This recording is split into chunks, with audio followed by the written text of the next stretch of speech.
Saúde, estamos de volta. O programa de hoje está muito bom, como sempre, né?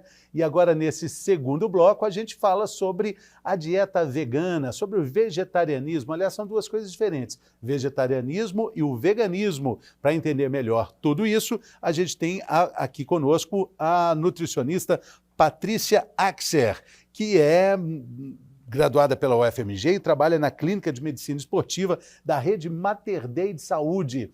Alegria de ter aqui conosco, Patrícia. Bem-vinda, tudo bem? Tudo bem, Fernando. Muito obrigada pelo convite. É super importante esse canal, né, para falar de saúde. Exatamente. Né? Uma área que está bombardeada, né, Fernando, por informações diversas, né? Então, hoje é importante a gente ter essa referência de informação útil sobre saúde e qualidade de vida, né, Patrícia? Exatamente.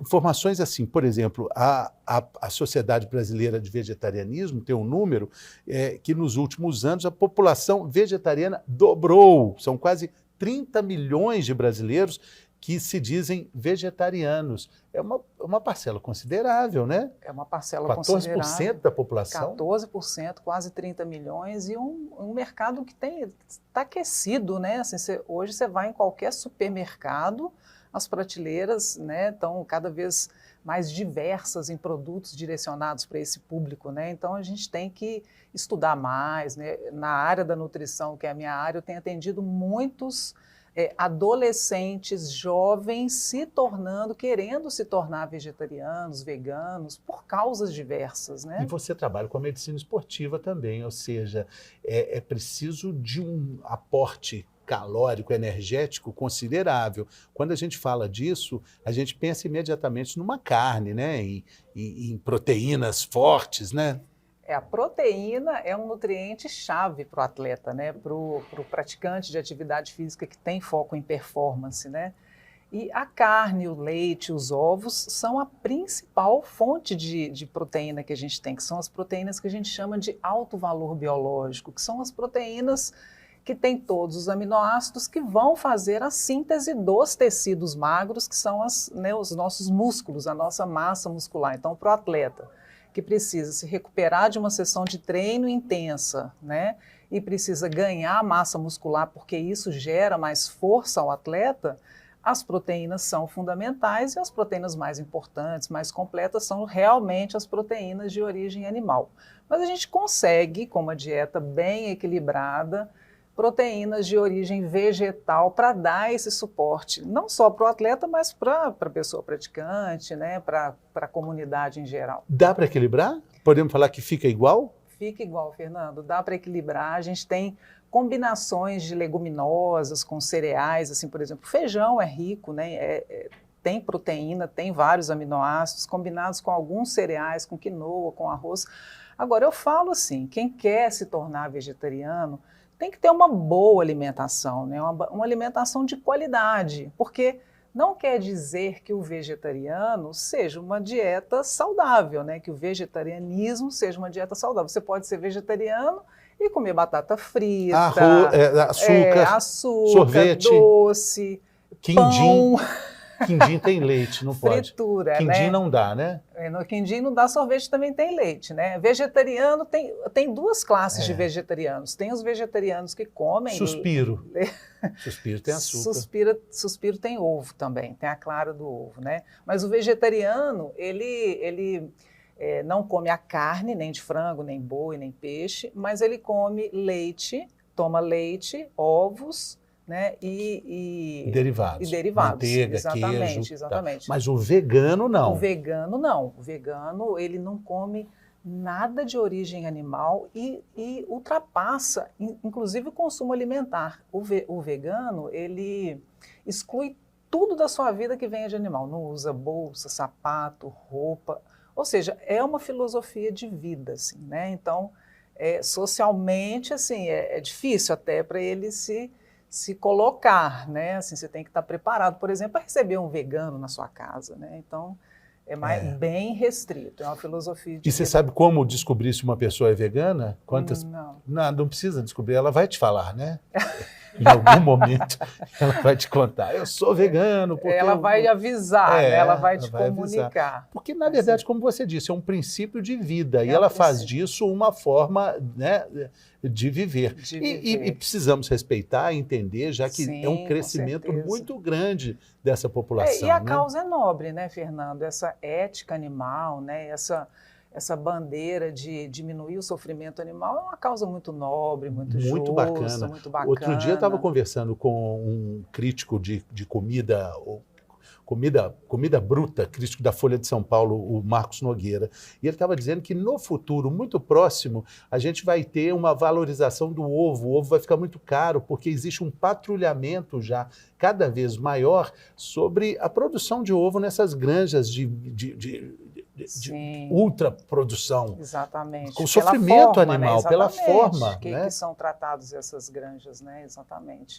E a pecuária também, ela gasta muita água, né? Então não é só a questão da ética animal, do sofrimento animal, mas também uma causa ambiental, né? Tem muitas pessoas que defendem muito o vegetarianismo, o veganismo, porque a pecuária toma um espaço muito grande, gasta-se muita água. Não sei se você já ouviu esse dado, mas dizem que tem mais cabeça de gado no Brasil do que população. Você já ouviu esse dado?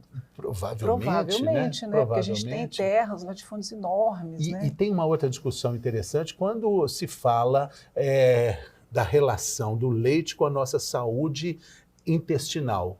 A questão gástrica. Porque o leite que a gente toma hoje não é o leite que os nossos avós tomaram.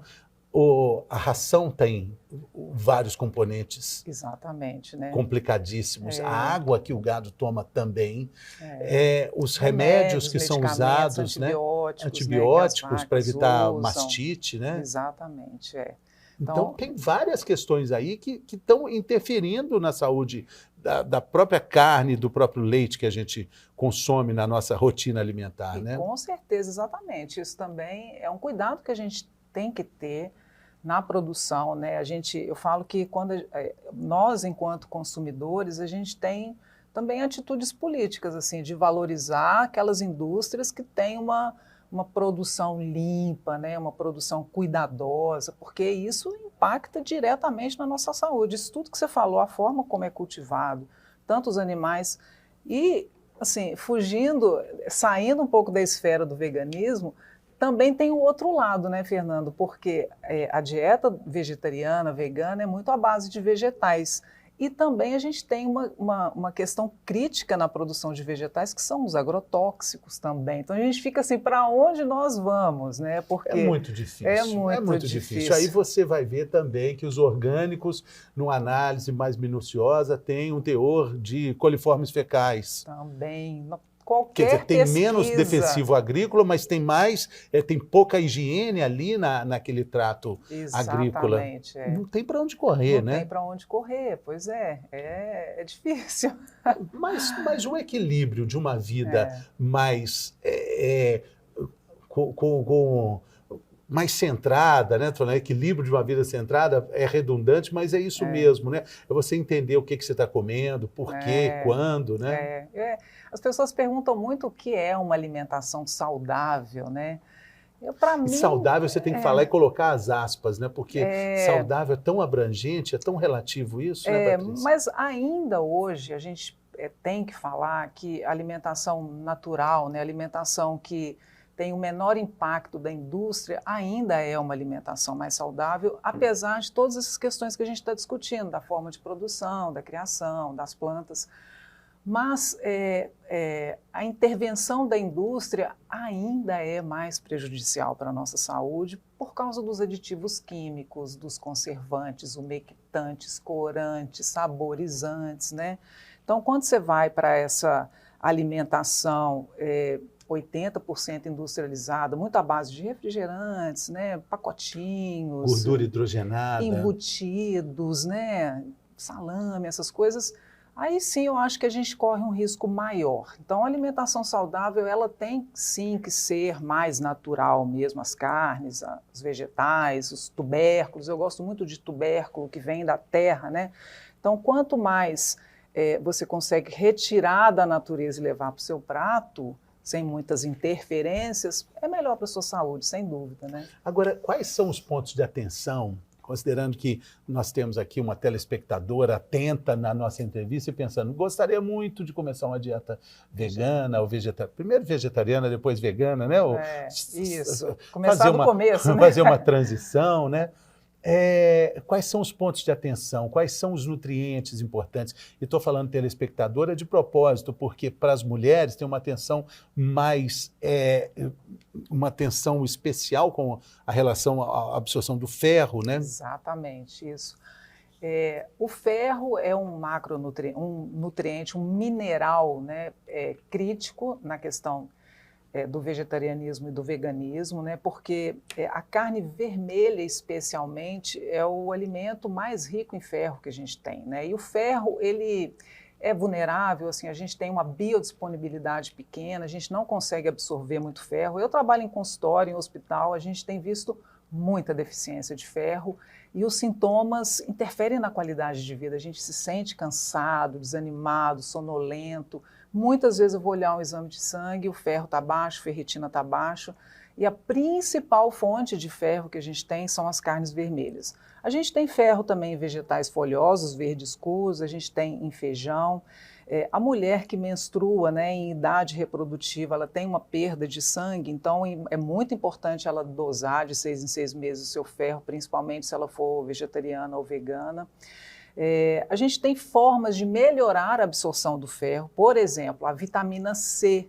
A vitamina C, junto com o alimento fonte de ferro, ajuda nessa absorção. Então, eu sempre oriento, assim, quem está excluindo a carne, se tornando vegetariano, coloca uma laranja depois do almoço, ajuda muito a absorver o ferro do feijão, o ferro da couve.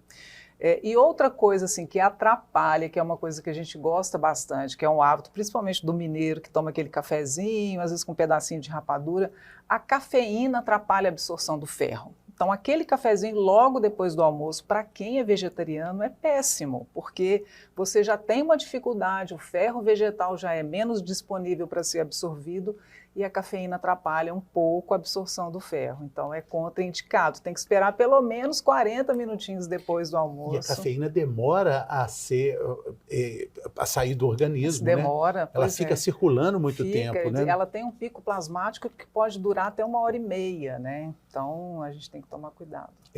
Agora, com relação a essa questão, né, do vegetarianismo, do veganismo, eu tenho sempre muita curiosidade quando eu vejo redes de sanduíches produzindo sanduíches veganos com um sanguezinho feito com suco de beterraba para parecer mais fidedigno. Então, se a gente já faz a opção para não comer carne, por que a gente tem que pegar feijoada vegana, hambúrguer vegano? Fernando, eu faço muito esse questionamento para as pessoas, assim, porque se você não gosta da carne, por que pegar um produto vegetal similar à carne, né? Assim, às vezes a questão não é... Hambúrguer vegano. Pois é, tem aquele hambúrguer do futuro, né, que eles falam, que ele é totalmente vegetal, 100% vegetal.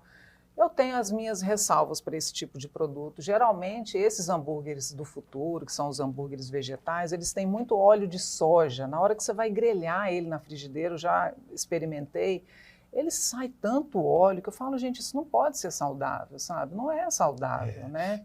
Eu queria até te perguntar sobre a soja também, né? A soja... A suspeita da soja transgênica, a questão dos hormônios que a soja pode acionar. E a soja é uma das queridinhas da dieta vegana, né? A soja é um dos vegetais mais ricos em proteína que a gente tem. É uma proteína que tem um teor é um vegetal que tem um teor interessante de proteína que é muito usado.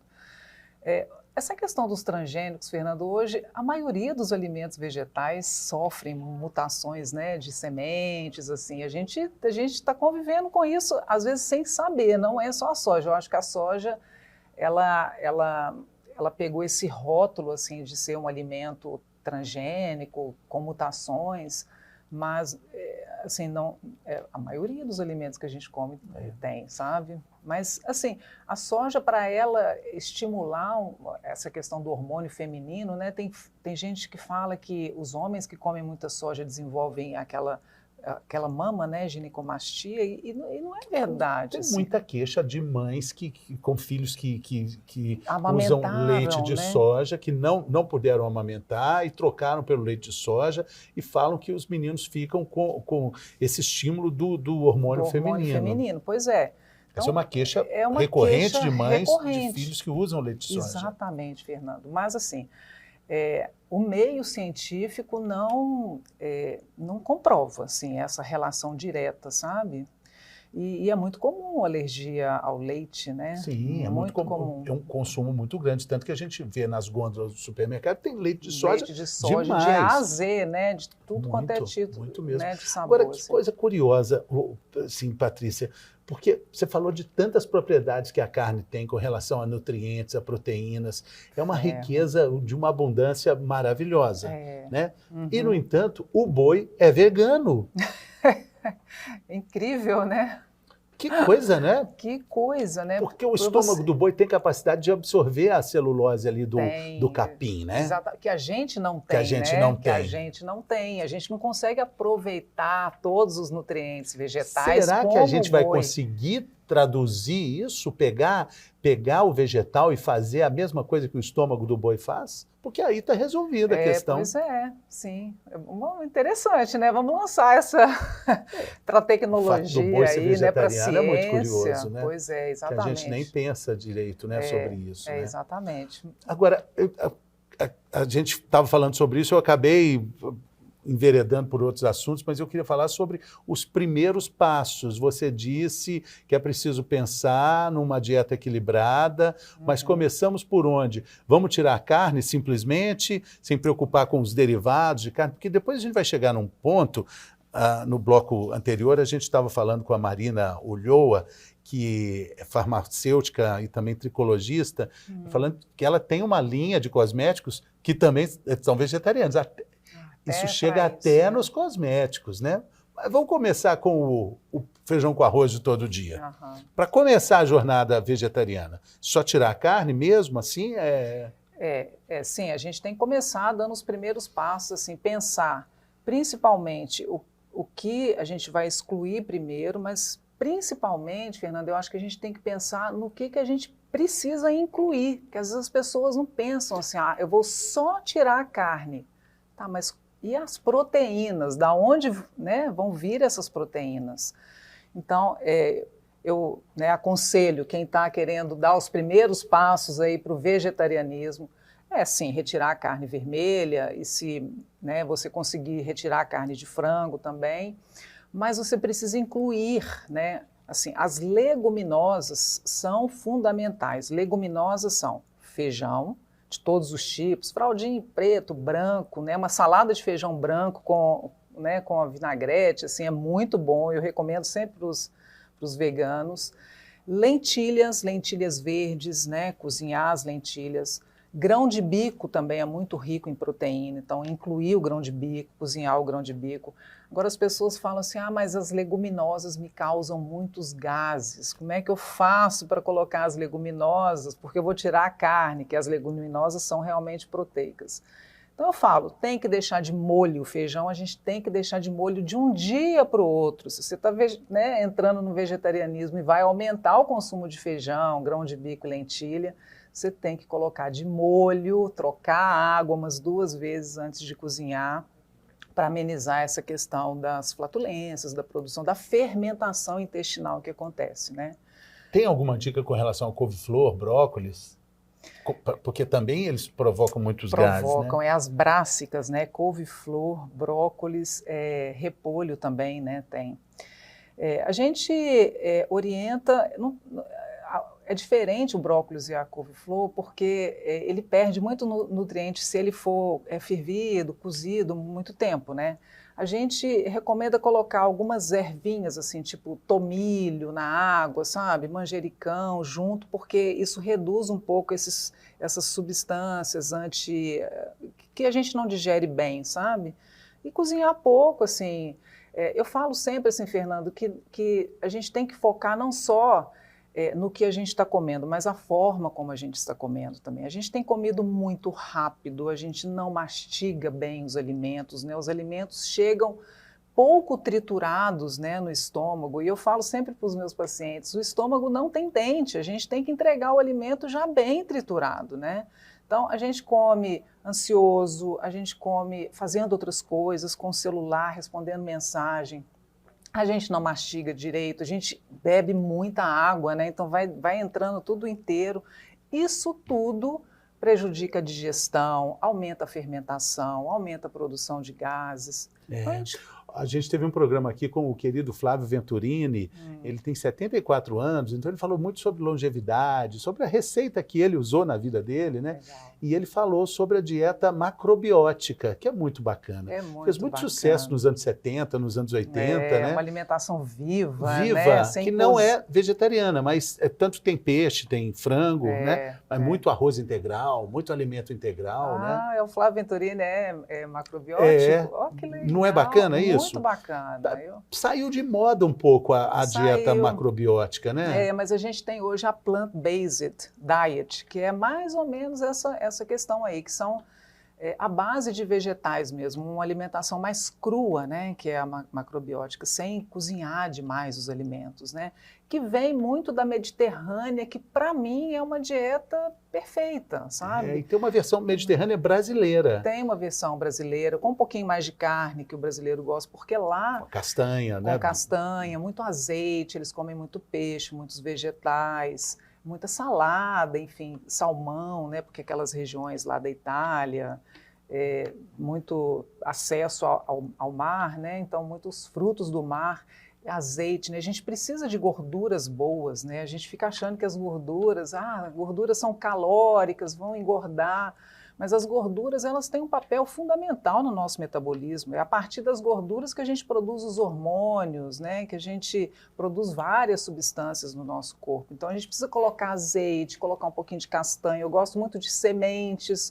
Joga umas sementes na salada, isso é muito bom. Essa é a base da Mediterrânea, né? Exatamente. Mas eu acho que de tudo isso, né, que você falou, essa atenção alimentar. Atenção. A gente come falando no celular, come lendo alguma coisa, come vendo televisão, né?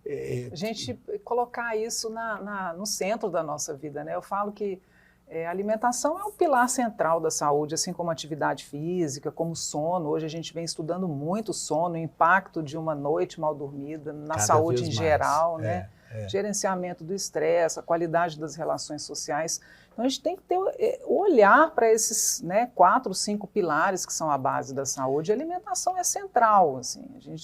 Eu falo que o nosso corpo é a nossa casa, né? E a gente tem que cuidar bem da nossa casa. A gente não quer morar numa casa toda suja, destruída, né? Então a gente tem que cuidar da nossa casa. E também como ponto de partida, já dando sugestões aqui para quem quer começar a saber mais sobre esse universo da dieta vegetariana, existem movimentos, né? Segunda sem carne, né? Já pode ser legal, né? Entender quanto tempo a gente consegue ficar sem carne. Porque a gente não precisa comer carne todo dia, né? Perfeito, Fernando. Nossa, é bem lembrado, porque eu sempre falo isso nas minhas redes também. Se você não quer se tornar vegetariano, mas é sensível, né, às causas, né, que o vegetarianismo defende, eu acho que você começar a tirar a carne uma vez por semana já é um movimento bem interessante. A segunda sem carne, eu acho lindo esse movimento, porque um dia sem carne, Fernando, não vai causar nenhum prejuízo para a sua saúde, sabe? A gente tem mecanismos assim. Por exemplo, você falou dos minerais, os nutrientes que são mais sensíveis à falta da carne. A vitamina B12 também é uma muito sensível. A vitamina B12 está relacionada à nossa produção de energia e a gente consegue acumular um pouquinho de vitamina B12. Então não é um dia sem carne que vai descer todos os nossos níveis de minerais que são exclusivos da carne. Então eu acho esse movimento foi muito bem colocado por você, muito interessante. Eu incentivo, né? Sim. As pessoas. Você não é vegetariana? Eu não sou vegetariana. Eu como muito pouco carne vermelha, porque a minha questão com a carne vermelha, assim, eu sou muito sensível às questões animais, mas é de digestibilidade. Eu não digiro bem a carne vermelha, eu me sinto pesada, é uma questão de energia mesmo. Então eu como pouquíssimo, assim, às vezes no final de semana, se for uma carne assim, que me chamar a atenção, ela que me chama a atenção, né? Mas eu como muito peixe, eu gosto muito de peixe. E outras proteínas vegetais, assim, uma alimentação bem rica, bem variada. Sim. Enfim. Vale a investigação, né? Vale o experimento, né? É. De perceber assim, como é que o seu corpo reage a isso, né? Porque, de uma forma geral, a comida acaba ficando muito pesada, né? Muita carne, né? Exatamente, é ouvir o nosso corpo, né? Eu falo que na nutrição não existe receita, né? Não existe regra. Não é porque você é vegetariano que para mim vai ser muito bom ser vegetariano, né? A gente tem que respeitar as nossas peculiaridades, as nossas diferenças, né? E seguir o caminho. E Patrícia Axer, muito obrigado pela entrevista, pela colaboração, pela gentileza aqui. Muito obrigado. Volte sempre. Grande abraço ao pessoal lá do Mater Dei. Obrigada, Valeu. Fernando. Obrigada pelo convite. Muito obrigado também pela sua companhia. Sabe aí o nosso WhatsApp? É o 99791-5990. Dicas, sugestões, críticas. Bombando o nosso WhatsApp. Muitas mensagens e a gente vai ter muita alegria de receber a sua também. Até a próxima. Saúde!